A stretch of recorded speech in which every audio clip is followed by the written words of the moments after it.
It's strange to think that I can still remember the smell after all this time. The year was 1978, not long after my 15th birthday, and I'd sneaked into my brother's bedroom. There on a wall of shelves that stretched to the ceiling were the heaviest books we had in our house, 24 volumes of the Encyclopedia Britannica. I carefully pulled out the volume mark and turned to the entry for Hodgkin's disease. It took forever to read the half-dozen paragraphs, but the last line I understood all too well. 75% of the people who got it would die within 5 years.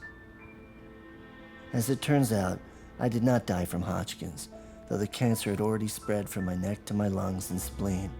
I lost my spleen to surgery and most of my hair to chemotherapy and radiation, but I was lucky. Clifton Leaf is a survivor. He'll never forget his standoff with cancer. Now a journalist for a major American magazine, he has abiding memories of the suffering and anguish he went through. Perhaps this is what gives him the right to ask awkward questions, to challenge generally accepted ideas. For although Clifton Leaf won his own personal war against the disease, how many more are struggling in uncertainty? How many will be forced to give up the fight? 1,500 Americans die of cancer every single day. As one researcher pointed out to me, that's the equivalent of one World Trade Center tower collapsing in a fiery ball every single day. Imagine that, a 9/11 every 2 days, all from cancer deaths. It's an unthinkable tragedy, and no one ever really thinks about it in that proportion.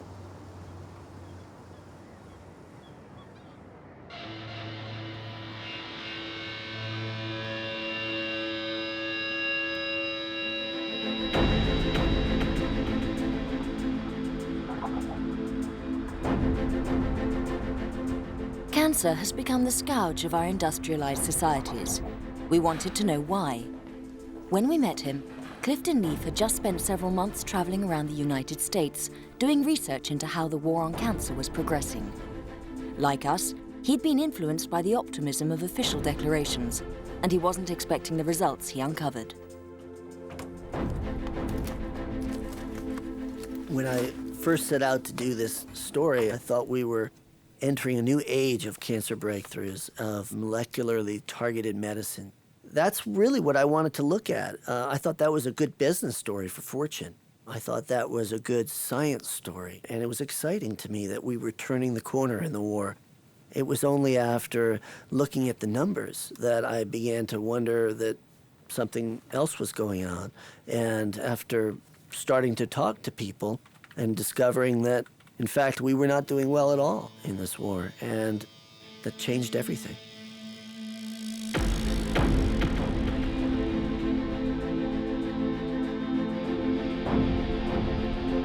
The magazine's headline may seem shocking, yet if it really is a war, we need to know how it's being waged.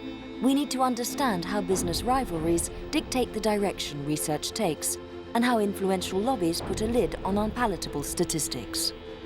In order to understand, we must go back 30 years to a decisive moment in the story, a moment when politics and science seemed to be heading towards a common goal.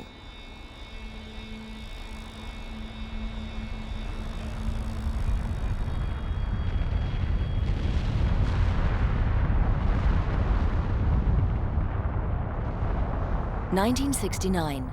The Apollo program had achieved its aim and put a man on the moon. A giant leap for mankind, indeed, but an example, too, of the sin of pride. There was a growing feeling that nothing could now resist the power of the human brain. All that was needed was enough energy and sufficient funding.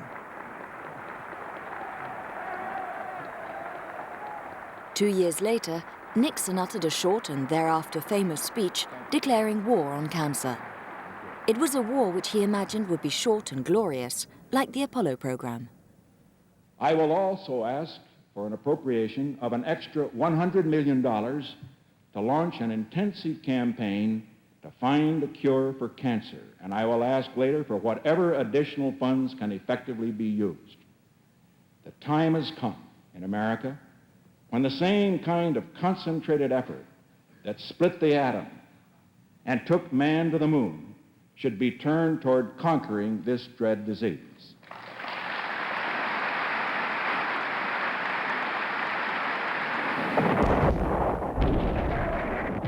At the time, America was bogged down in Vietnam. Nixon sorely needed a victory.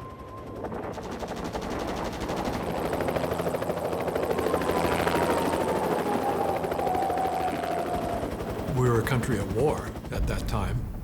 The war in Vietnam was still being waged. So there had been talk about that we could wage war and have domestic programs at the same time. It was a policy that was called guns and butter. And I think the war on cancer was an example of that. It was used, the terminology was wartime terminology, but it was saying we could solve a major health problem while we were still fighting a war. This warlike vocabulary soon captured people's imagination. Cancer was henceforth the enemy. Drugs were the weapons used against it, selected from a therapeutic arsenal by the doctor generals who decided the strategy. Every war needs its propaganda.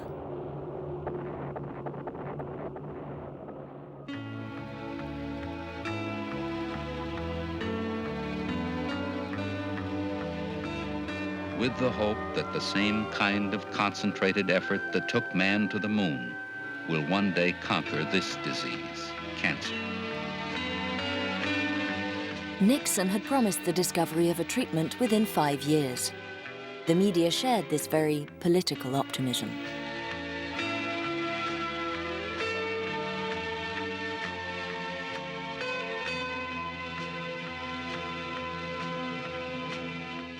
No one who was involved in writing the bill thought that it would cure cancer in 5 years, and that's the kind of foolish information that's put forth by those in advertising and politics who try to persuade people that things are simple. Cancer is not simple.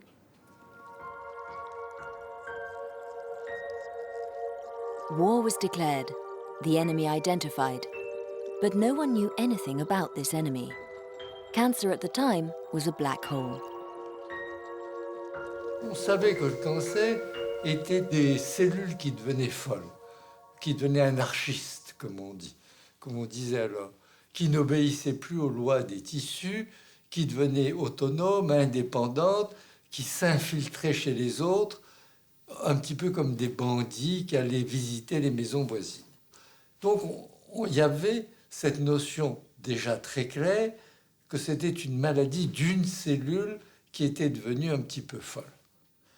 Mais on ne savait pas pourquoi, et on ne savait pas comment on pouvait changer les choses. The aim of any treatment was to destroy these crazy cells, and the weapons were well known. The most ancient of these mentioned in Egyptian papyruses was surgery. It was also the most effective. Radiotherapy came into use early in the 20th century. Using a radioactive source, radium and then cobalt, the cancerous cells are bombarded with ionizing rays. But when the tumor is deep down, the rays burn the surface tissues without affecting the cancer. After the scalpel and burning, the third weapon is poison. The first tests carried out on patients with leukemia were done with mustard gas, used as a weapon in the First World War. Chemotherapy was born of these trials.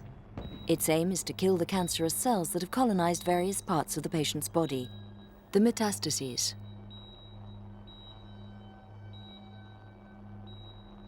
Our weapons to deal with cancer were weapons of destruction. And these weapons were very powerful, but they also had very serious consequences and side effects. We knew that it was the disease that people feared the most. It was associated with death and suffering.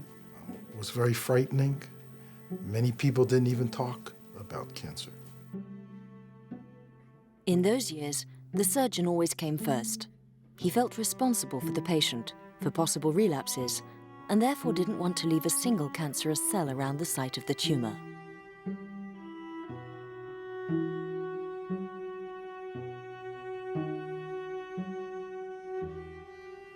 In the 1970s, more and more extensive surgery was being done.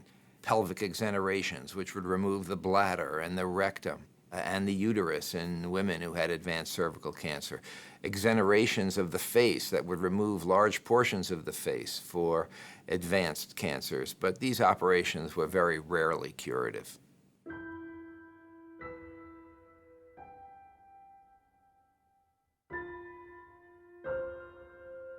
C'était le malade au bout du couloir qui hurlait nuit et jour.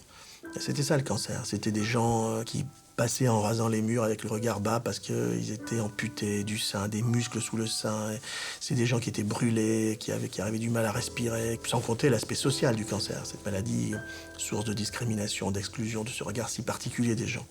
Ces malades souffraient sans espoir, sans rien. Ils n'avaient rien d'autre à attendre que la mort. Cette mort venait doucement et venait en faisant mal. Et moi, je me souviens, jeune interne, de ces malades-là. Alors, ils n'avaient pas, pour beaucoup de médecins, ils n'étaient pas les malades les plus intéressants du service, parce qu'il y avait d'autres pathologies qu'on pouvait traiter et guérir. Et c'est quand même ça qui intéresse les médecins, c'est traiter et guérir. Donc on avait la tuberculose avec les antituberculeux, les infections avec les antibiotiques, etc. C'était des laissés pour compte. C'était des espèces de parias de la société. Et ça, nous ne voulions pas que ces malades soient des parias de la société. Et c'est pour cela qu'il y avait une énergie phénoménale et que nous avions le sentiment, en plus, que nous construisions l'avenir et que nous travaillions non pas, bien sûr, pour les malades immédiats, mais en plus, qu'en créant cette nouvelle discipline médicale, que nous avions le sentiment que nous allions faire des progrès majeurs à la médecine.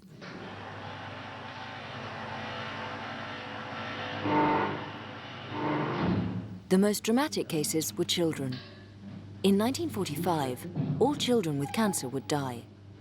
There were major difficulties to overcome, especially with leukemia, cancer of the blood.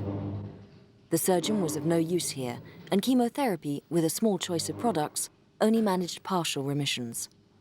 Dangerous last-chance trials were conducted, like bone marrow transplants.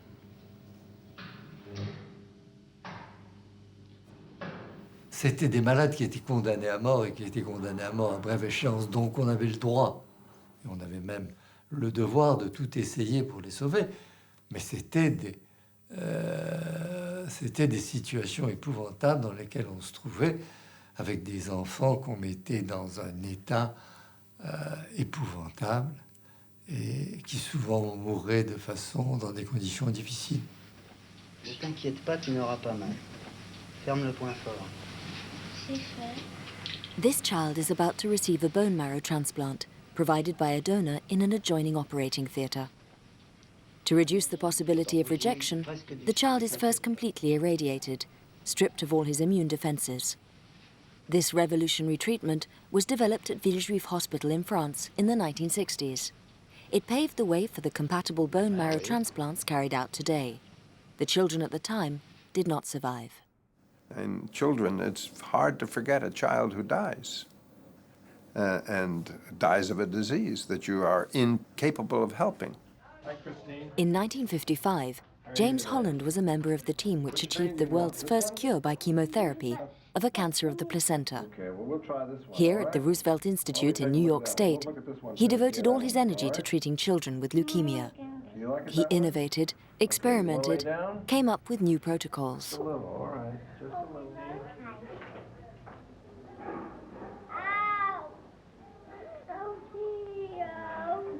When you know that the child is going to die unless you do something, it makes it easier to do something.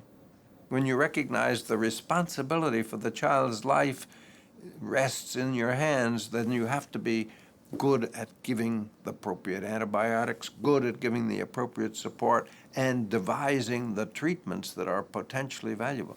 Is there worry? Sure, but would a good oncologist be scared? No, a good oncologist would say, this is what I must do because it's the best possible alternative.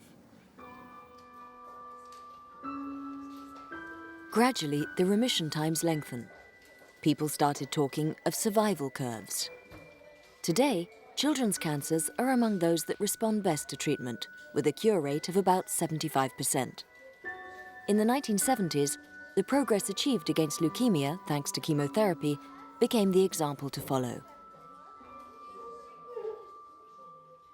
On avait à peu près une vingtaine de médicaments à l'époque. Et bien, ces 20 médicaments, on essayait de voir s'ils marchaient sur tous les types de cancers. Et alors, on sélectionnait en fonction de l'expérience, de ces cas par cas, si vous voulez, pour savoir telle molécule va marcher mieux dans le cancer du sein, telle autre va marcher mieux dans les cancers digestifs, et ainsi de suite. C'est comme ça qu'on travaillait.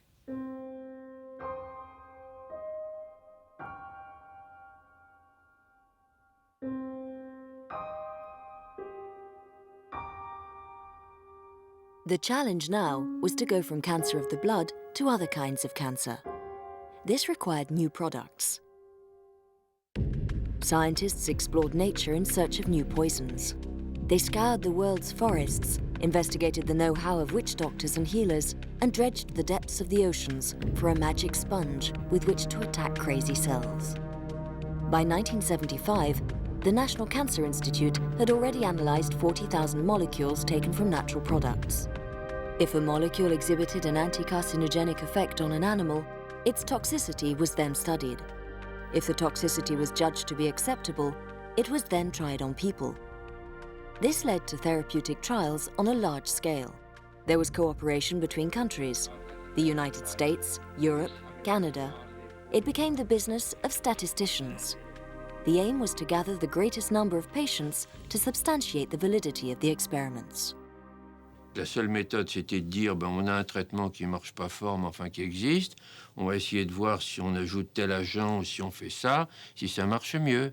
Et d'ailleurs, la cancérologie, ça continue comme ça. On compare toujours, à l'aveugle, avec des tirages au sort, un protocole contre un autre. Alors, le tirage au sort, alors dans un pays comme la France, le tirage au sort, moralement, c'est inadmissible. Comment vous allez condamner? On a dit, oui, mais c'est la seule façon d'avancer. Il n'y a pas de moralité là-dedans. Et qu'est-ce que vous disiez aux patients?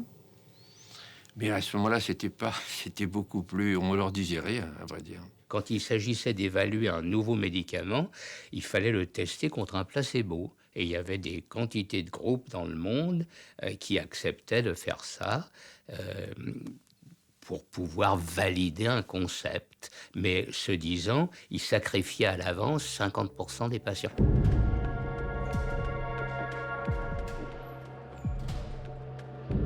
Tous ces groupes recevaient par malade validé 100 ou 200 $ ou quelque chose comme ça. C'était pas pour se mettre dans leur poche, c'était pour le service, pour les appareils, les secrétaires, etc. Mais je n'aurais pas voulu être traité comme ça et je me refusais à traiter comme cela des patients qui se confiaient à moi en sachant qu'ils étaient dans une situation délicate.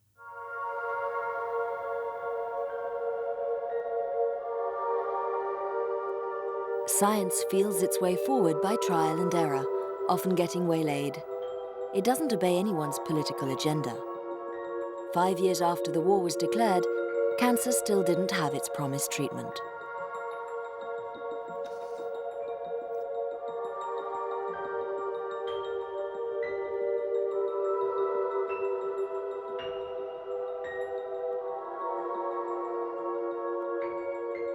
On était vraiment à la recherche de l'aiguille dans la meule de foin, comment trouver un fil conducteur qui allait permettre de comprendre ce qui se passait.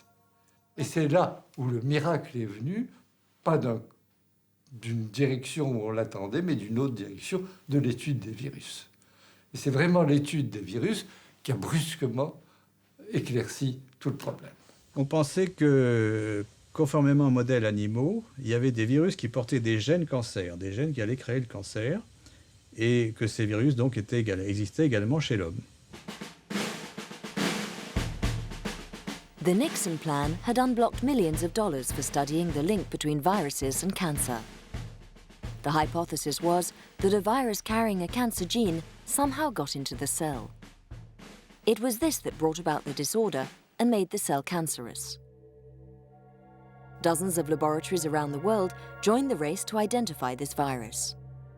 The unexpected solution came from a young French scientist working in an American laboratory at Berkeley. C'était si je me souviens bien, au cours d'un week-end, dans la nuit, et j'étais tout seul dans le labo, et puis le lundi matin, ça y est, j'avais déjà tous les tracés, toutes les quantifications, etc. Et c'est tombé comme une bombe. Et on se disait, voilà, tout ce que tout le monde cherche, ça y est, je l'ai dans mon tube, et j'ai un réactif qui arrive à le détecter. C'était assez extraordinaire. What had Stélan discovered that was so revolutionary?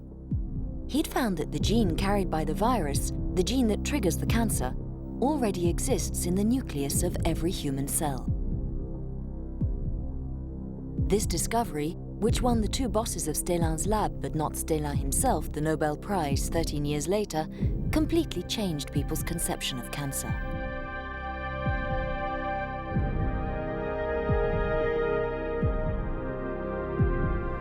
With this discovery, with the work of Dominique Stélan in the Varmus Bishop Laboratory, came the realization that the true enemy comes from within our own genes, from within our body, and is not imported into the body from outside. The theoretical framework was finally in place. Genes played the major role. To understand, it was necessary to penetrate the nucleus of the cell and unroll the filament of DNA. The genes are fixed along the entire length of the double helix. In man, there are from 20 to 30,000 in every nucleus, and they're like the books of a library which contain all the information necessary for the cells to do their work. This information controls all of the cell's functions, its life and death.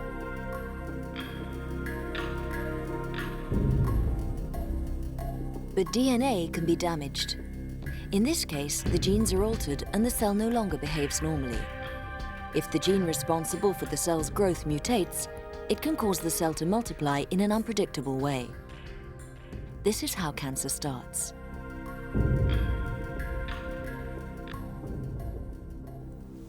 On disait tout de suite que ça allait être le support d'un éventuel médicament qui allait réguler ce gène ou contrôler ce gène et qui pouvait devenir un médicament universel du cancer. Je pense que beaucoup de gens pensaient ça. The identification of this cancer gene, or oncogene, was in fact but the first piece of a huge jigsaw puzzle, the overall shape of which was still unknown. Putting this puzzle together became an obsession of the Doctor Generals and consumed the majority of research funding. But these long-term strategies did nothing for the patients, whose daily struggle was barely improved.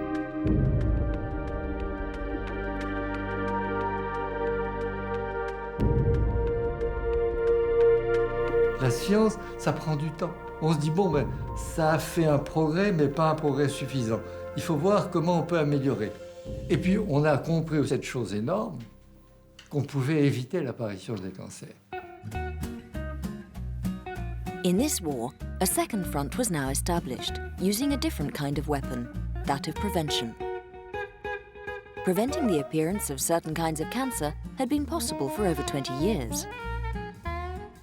In a study published in 1954, Richard Doll, an English epidemiologist, had followed the work of 40,000 doctors for 3 years and had clearly shown the link between lung cancer and cigarette smoking.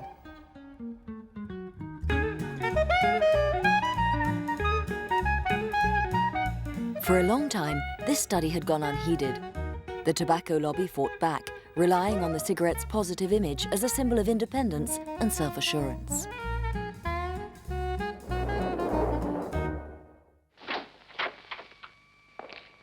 It was only when research into new treatments started to encounter problems that the no-smoking approach came to the forefront.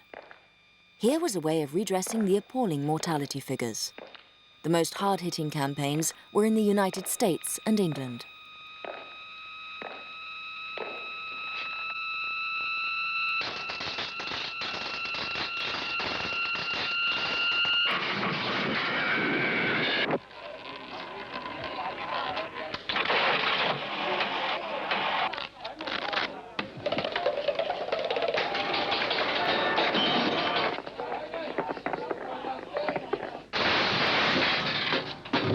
You lose. France did not escape this phenomenon.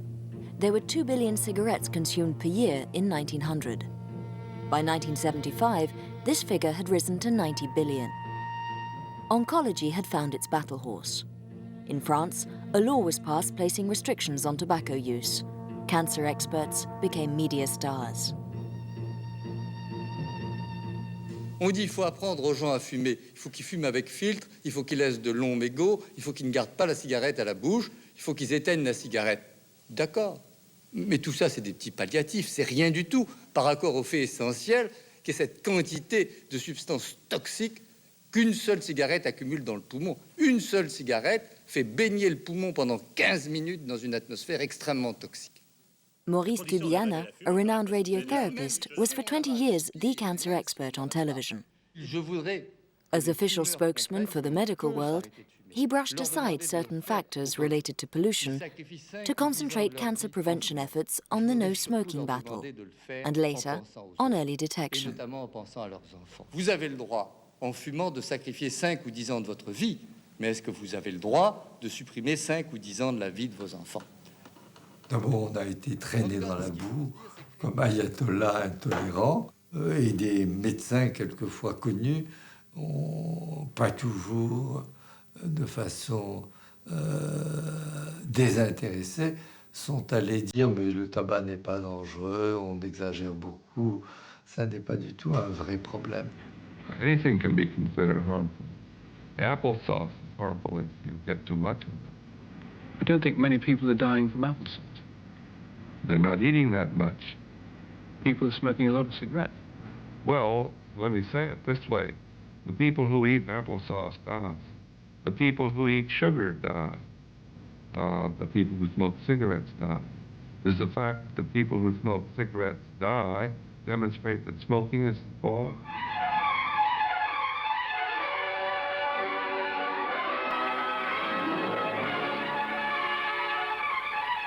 This doctor's edifying testimony is taken from a documentary which was shown on British television and then banned as a result of pressure from the Philip Morris Company. Parodying Marlboro commercials, the documentary painted a harrowing portrait of cowboys afflicted with lung cancer. Philip Morris's defense was a simple one, a combination of doctors acting under orders, lies and cynicism.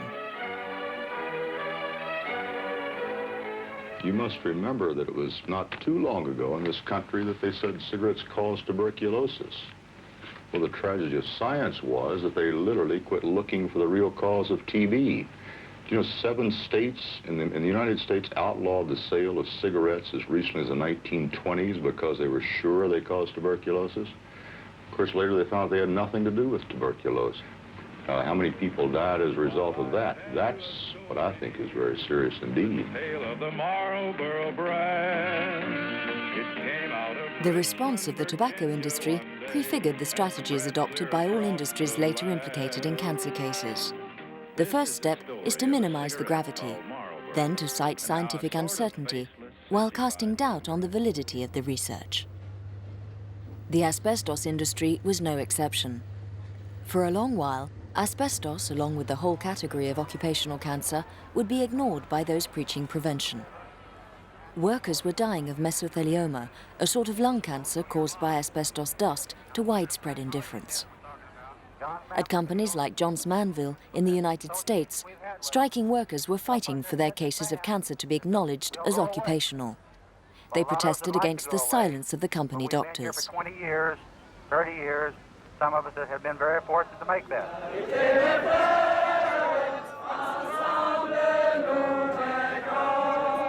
Here too in Canada, the world's biggest exporter of asbestos, workers were becoming aware of the risks they were running and were starting to demand protection. What were the doctors doing?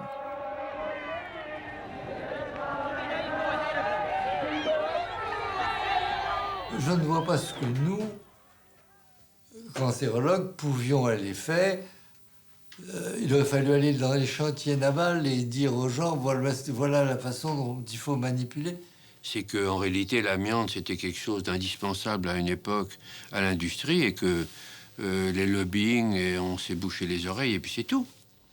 This is Dr. Samuel Epstein. He believes that the connection between the environment and the epidemic of cancer in our society is inescapable.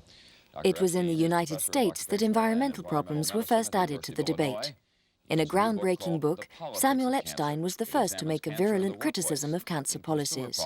The problem isn't lack of information, the problem isn't lack of laws, but the problem is a massive failure to implement existing knowledge and existing information. And the reasons for this are frankly political and economic and not scientific. From 1970s to 1980s, the public was so impressed by the major efforts and the money that was going into the National Cancer Institute that it hadn't dawned on the public, and it hadn't dawned on many scientists, that there was this indifference to prevention. But as cancer rates increased, cancer rates particularly of non-smoking related cancers, as they started increasing, questions began to be asked. Chlordane kills termites. The problem is that it might, just might, kill humans too. If a foreign power sent these spray planes over California... The media latched onto the subject. Investigations were launched, herbicides and pesticides stood in the dock. A scandal drew cameras to the north of New York State, where during the 1950s, an electrochemical giant had buried its waste in a channel known as Love Canal. The land was filled in and sold for $1, and a school and homes were later built on the spot. In 1977, anomalies started to be noticed. Children at the school were getting cancer. There was an increased number of congenital malformations. Women living there were miscarrying. 82 different chemical products were found in the earth. An inquiry was launched and a Senate committee was set up, chaired by Edward Kennedy. Love Canal became the symbol of those years. I can't believe that people in power are doing nothing, and we are still there. I'm sick of being a guinea pig. I want out, test me later, but my God, get me out now and my kids. And we live and breathe this every day. I just want someone to do something and help us so we can end this tragedy and learn how to clean it up and set the precedents, because Love Canal is not last, it's first of many. Numerous research projects were ready to be launched. The environmentalists were on a roll. But a political upheaval was about to change things.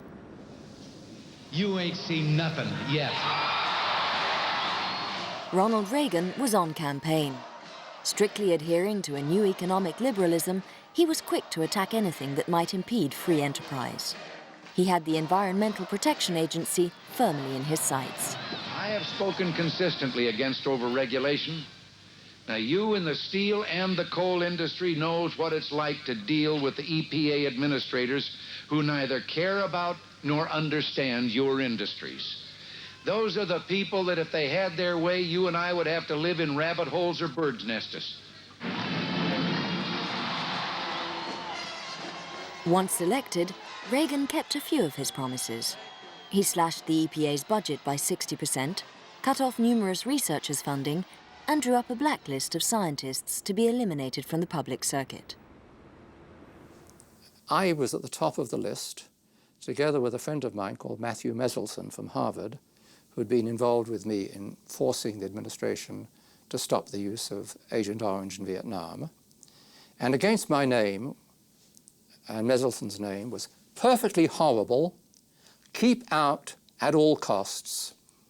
And after that, my funding was cut off from the I was being funded before for research by the National Cancer Institute and also by the National Institute for Environmental Health Sciences. My funding was cut off entirely. So I was no longer able to do any original scientific research. The Reagan years hallowed economic deregulation, placing the individual at the center of the system. It was in this context that Richard Doll and Richard Peto published a study on the causes of cancer. According to their findings, tobacco was responsible for 30% of cancers, alcohol for 12%, food for 35%, and viruses for 15%. Pollution and exposure in the workplace were reduced to only 6% of cases. The emphasis was firmly on individual responsibility. At the same time, the development of new technologies pushed pharmaceutical laboratories onto the battlefield, whereas they had hitherto shown little interest in cancer. They flooded the field with their publicity, and this time, the angle of attack had changed. Now it was the entire body that was being called on to defend itself against cancer. L'immunothérapie, qui était la vieille idée que l'organisme peut se défendre contre le cancer, la preuve c'est que la plupart des gens n'ont quand même pas le cancer, donc ils se défendent quand même. qu'on trouverait un jour les mécanismes pour ça, c'est-à-dire l'immunothérapie, c'était une idée séduisante. Et on se disait, on va enfin échapper à la chimiothérapie bête et méchante. Fortifying the immune system is all very well, but what with? Interferon was the first candidate for the title of wonder drug. Interferon is a hormone which already exists in the human body, protecting it against viruses. The idea was to manufacture interferon and inject large doses into patients in an attempt to boost their immune systems to fight cancer. But the process required human blood, which was difficult to obtain in large enough quantities. This is where the laboratories came in. Puisque nous parlons santé, cette découverte qui va peut-être beaucoup aider les progrès de la science, peut-être aussi importante que celle des antibiotiques, la synthèse artificielle de l'interféron. C'est une équipe internationale de chercheurs qui travaille à l'université de Zurich. The discovery of synthetic interferon was as important as that of antibiotics, we were told. There was an enormous amount at stake regarding potential treatments, but economically too. The race was on to produce the largest quantities of pure interferon. This is the paste from which it was to be produced, manufactured by genetically manipulated bacteria.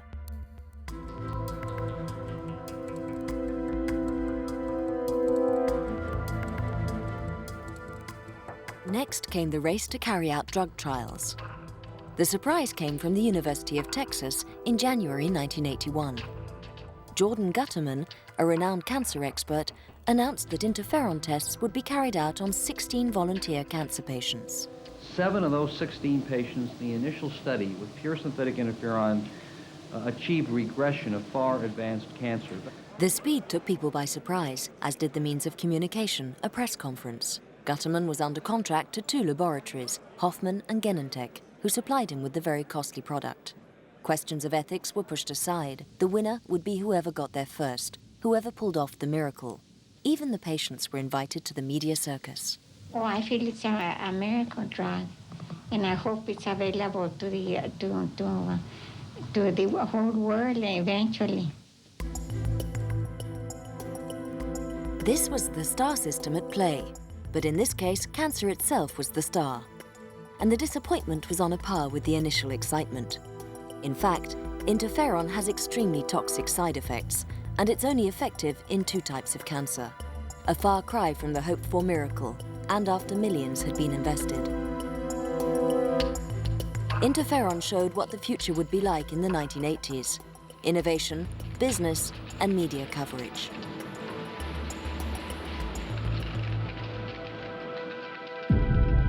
In any war, there are attempts to pierce the enemy lines with daring forays, sudden, unexpected maneuvers to force fate's hand. Steven Rosenberg had the mindset of a revolutionary general. Not afraid of launching bold offensives, he was intuitive, quick, and media-friendly. This brilliant surgeon from the National Cancer Institute was best known for having operated on President Reagan's cancer in the summer of 1985. Hello. Good afternoon. Hello. Hi. Please stay where you are. Please sit down. Good. How you doing? Good. Good to see you. Things are going well. Can't be going better. Great. Great. We have a good treatment. As you know, we've seen some very dramatic I'm really feeling pretty good, Doc. I really am. Good. Got a great team here. Good. I often quote and have on the wall of my office a quote from John Hunter, who's a brilliant 17th century surgeon, who said that surgery is like an armed savage who attempts to get by force what civilized men would get by strategy. And I wanted to develop new strategies, not bigger operations which couldn't cure cancer, but develop strategies that might seek out and destroy cancer wherever it had spread through the body.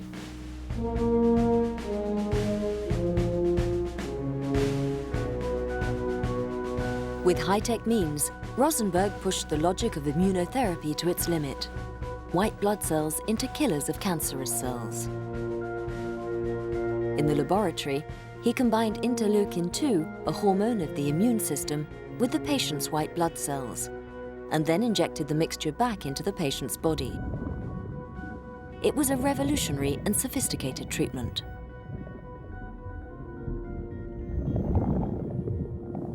We had treated 66 consecutive patients with advanced cancer using our immunotherapy approaches, trying to figure out ways to use interleukin-2 and cell transfers to treat patients. And it worked in none of those patients. All went on to die of their cancer. And it was our treatment of the 67th patient, and I'll never forget the moment I was sitting in my office and one of our residents knocked on the door and had an x-ray in his hands, and he held it up and he said, "Dr. Rosenberg, I have an x-ray here I think you'll be interested in." And he threw it up on the view box, and sure enough, there was a patient that had cancers in the lung who had received interleukin-2, and the cancers were gone. And that was an incredibly dramatic moment. From CBS News, Washington, Face the Nation. Research doctors have developed a new high-tech weapon in their war on cancer. Dr. Steven Rosenberg has seen measurable success in 11 of his 25 patients with everything from melanoma to lung to colon cancer. This represents, I think, the best hope we have for another weapon in this war against cancer.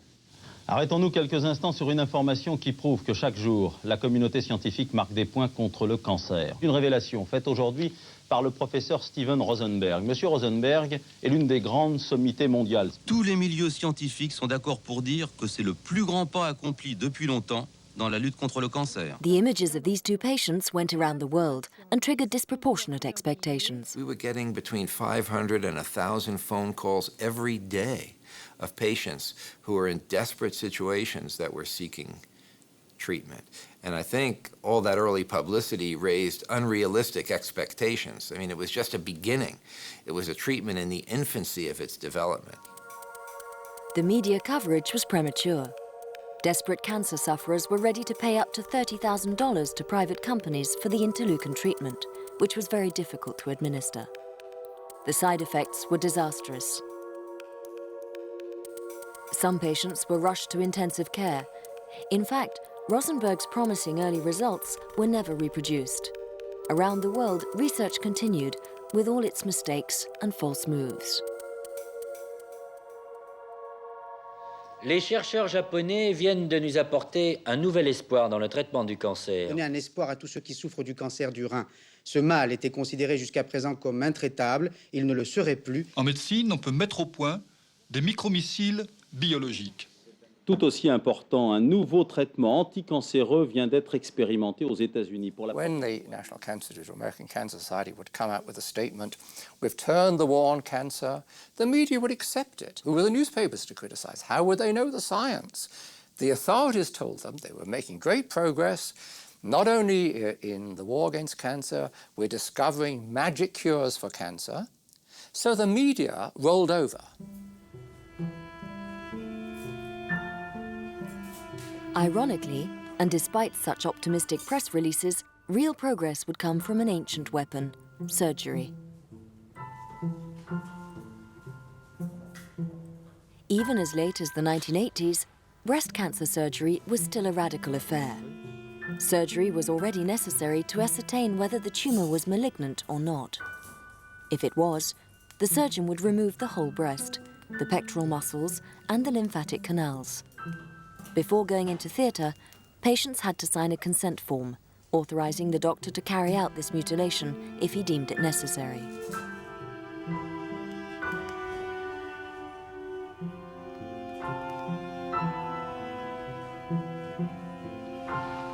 I woke up from the surgery while still on the operating table. I remember that it was a very large bandage, and I was conscious enough to know that it was covering my whole chest area, not just a little Band-Aid that might have been covering where a lump was removed. And I said to him, "You had to do the radical, didn't you?" And he said to me, "Yes, we did."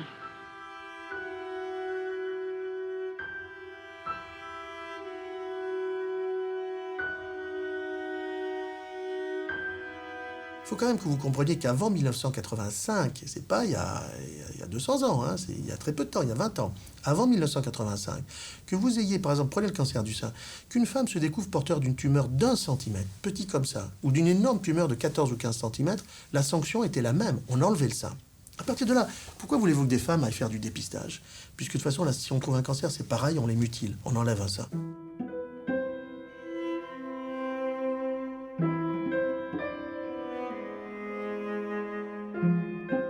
In fact, two studies, one American, the other Italian, would show that this sort of drastic surgery isn't always more effective than the removal of just the tumour while preserving the breast. In these cases, women have just as much chance of survival provided that surgery is accompanied by radiotherapy or chemotherapy. This discovery removed the remaining obstacles to early testing and heralded the advent of medical teamwork. En travaillant à plusieurs, c'est-à-dire c'est plus un malade chez qui on fait un diagnostic, qui est envoyé un chirurgien, qui l'opère, le malade s'en va, et puis c'était fini quand même. C'était ça le truc avant. Et ça, cette filière, elle a disparu. À partir de là, on va travailler à plusieurs pour vaincre le cancer. Et c'est comme si dans une guerre, finalement, vous avez l'idée d'associer la marine, l'aviation et l'infanterie pour aller combattre un ennemi, et non pas juste laisser une de vos armées se battre toute seule.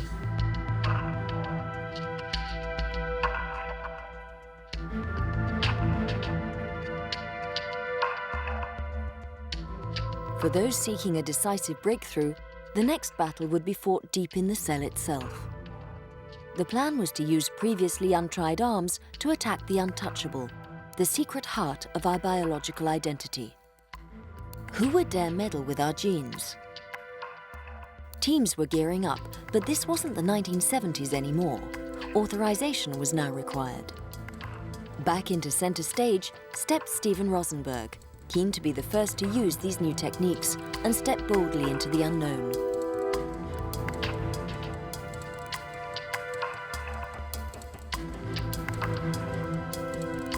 Ten patients were selected, volunteers who had only months to live. Once we were developing immunotherapy, we were exploring a lot of different methods to try to improve the immunotherapy. And one of the most exciting is an attempt to genetically modify the immune cells in the body, the lymphocytes, to improve their ability to fight the cancer. And for the first time, we had the tools to introduce foreign genes into cells and create cells with properties that never existed before in the course of evolution. But because it had never been done before, there were hearings and there were demonstrations to prevent us from doing this trial. Obviously, there are benefits to this technology, but there are also tremendous social and environmental and ethical risks. An American dies of cancer every minute. Last year in the United States, 485,000 Americans died of cancer.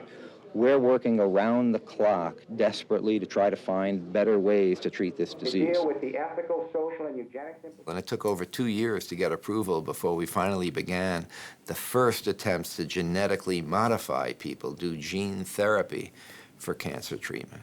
And that started the whole field of gene therapy.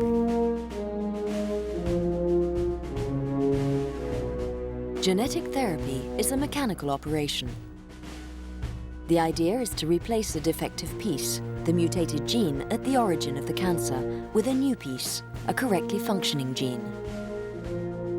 Millions of viruses are then injected into the patient. These transport the repair genes to the cell's nucleus. And on the evening news, when they announced that for the first time scientists at the NIH had introduced foreign genes into patients, they showed a picture of Frankenstein from the movie, and Frankenstein lumbering through the countryside with people with torches trying to kill him. There was great misunderstanding.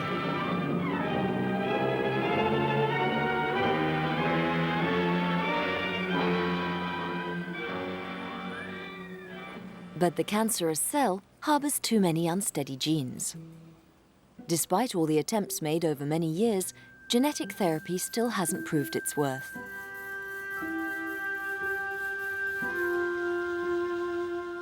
The war has thus become an ongoing series of announced and deferred victories. The weapons are becoming increasingly technical and costly. The investments increasingly inflated. Yet the therapeutic results fall far short of the expectations of the patients and their families.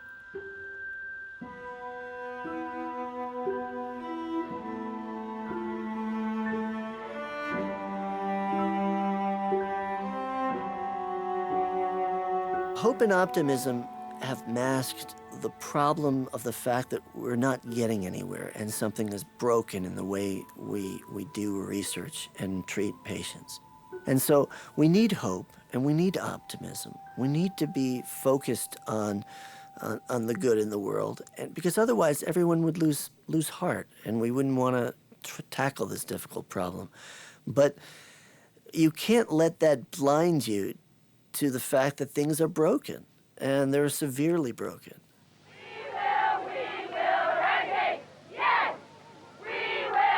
In the 1990s, patients started forming groups, wanting to be part of the decision-making process. Whether demanding extra funding or new ways of continuing the fight, patients became key players in the war. Cancer took to the streets, becoming a problem of society.